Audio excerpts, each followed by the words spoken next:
In this video, we're gonna make our own home automation project in which we'll be able to control multiple appliances and also able to monitor multiple sensors data connected to a NodeMCU board straight onto a Node-RED dashboard. So if you find this project interesting, make sure you watch the video till the end as you're gonna learn so many new things out of this video. So let's get started. So let's first talk about the hardware part of the project. So to make this project, you'll require these all components whose lists and links I have mentioned in one of the article whose link you can find in the description of this video. Here I have also used this 16-channel multiplexer module to interface multiple sensors with the NodeMCU board which has only one analog pin with it. So after getting all the components, you need to connect them all according to the circuit diagram which you can find into that same article. Now due to a lot of connection, I just designed my own custom PCB to make this project more compact, and after designing that PCB, I just gave its order directly to GLC PCB.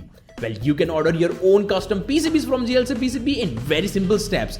You just need to upload the Gerber file of the PCB project, select the color masking if you really want it, and just pay for your order.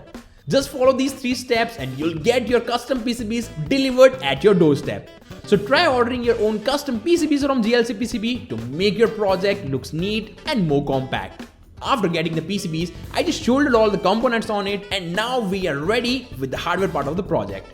After the hardware, now let's jump on to the Arduino IDE and observe the code used for the NodeMCU board. So in this video, I'll be just guiding you with what changes you need to make inside this code. So the only change you need to make in this code is providing the SID name and password of your Wi-Fi network. Now one thing which you need to take care here is that the SID name and password of the Wi-Fi router should be same for both the device on which the Node-RED is running and for the NodeMCU board. Like the point here is all the devices that we'll be using in this particular project should be connected under the same Wi-Fi network, as this particular project will work only within the local area network connection only.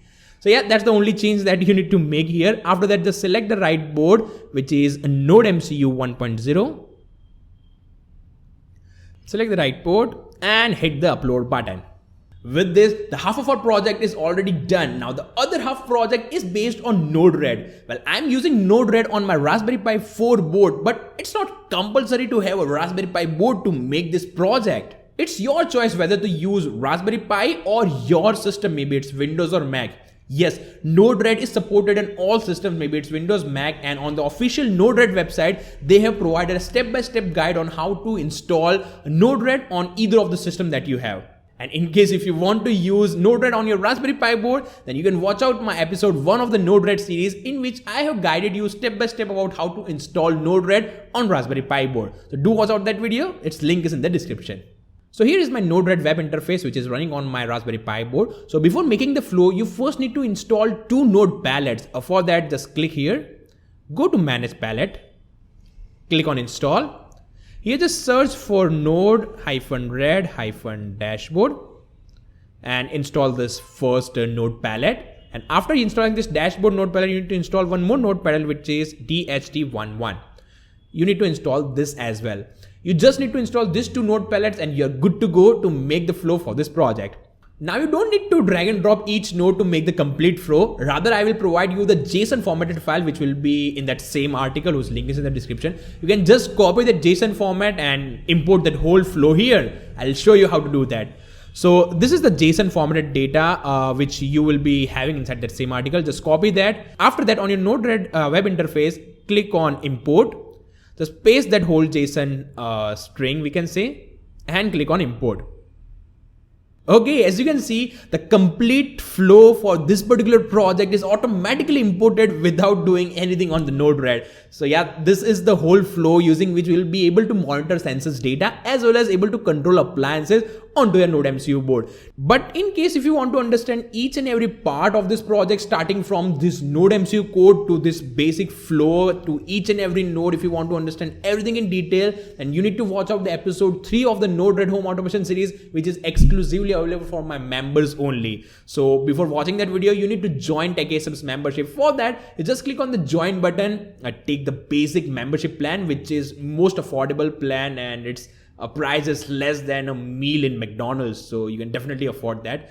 Do join that membership plan, and after joining that membership, you'll get access to the episode 3 of this series, and also you'll get access to all the upcoming episode of this Node-RED home automation series, where we'll be discussing about how to make our home automation system from scratch in very detailed, simple and interesting manner.